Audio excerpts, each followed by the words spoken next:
Welcome to another edition of Check It Out. Okay friends, having more troubles with my water heater. I called the manufacturer, they told me what the problem is, and they were right. They said for this style water heater, here's what's happening 95% of the times. If your pilot is going out on a regular basis and you have a newer water heater, problem is that it's not getting enough air. I'm gonna show you the problem and then I'm gonna teach you how to fix it. So let's dive in. This style water heater needs to take in air for the flame. So what it does is it takes the air in underneath this water heater. You can look on the left and on the right, and there's no air intake. Some water heater models do have it on the sides. A lot of them have it on the bottom. So I'm gonna show you what that looks like. So if I take this cover off here, and I can look through that little glass piece and I can see into where my flame is. I have my water heater turned off and I let it cool down a little bit just so I could do this video. And when you clean out your filter grate, which is what I'm gonna teach you how to do, you also need to turn off your water heater, turn it to the off position here, and let it cool off a little bit.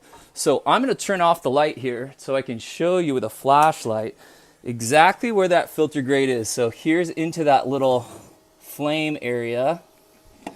And if I put a flashlight under here, there you go, you can see that filter grate. It's basically the metal has just been sort of corrugated so that it's got these little holes in it. The holes, while there's a lot of them, they're really close together. So as this thing's sucking in a whole bunch of air, which it needs to, right? Then it's collecting dust, debris, and then pretty soon it doesn't go through. So because it doesn't go through, then your pilot's going out, especially with these newer controllers, it's saying we don't have enough air.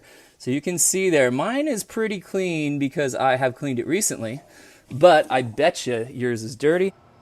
Here's a picture of the bottom of a water heater that has that air intake at the bottom. You can see that filter grate right there. It's also called a flame resistor. That's what we need to clean on this style water heater. Now again, not every single water heater is the same style. Some have that air intake on the side of them.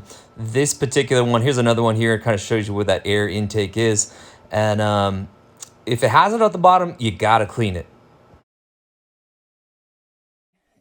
So let's turn that light back on. So what you need to do, again, with the water heater off, is get a brush like this guy.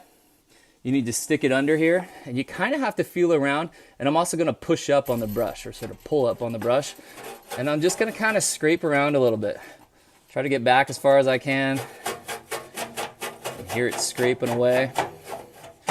And just kind of back and forth, front and back, trying to clean up that area. And then when I'm done, I kind of try to scrape out some of that dust and debris, and then I'll come back with a vacuum and clean that. This is a thermocouple switch right here.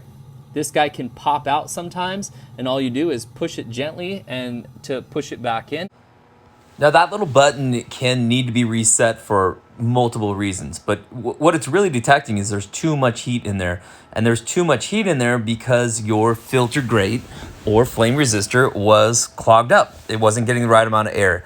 So that button should not go off on a regular basis, but if it is going off and you do have to reset it, it's probably because you need to clean that filter grate. I'll put this guy back on, and then I can go ahead and light my pilot. By the way, if you need some help lighting your pilot, subscribe to this channel, check out my other videos on water heaters, and I teach you how to light this guy. All right, friends, hope this helped you out. Hit subscribe, hit like, and we'll see you next time. Bye.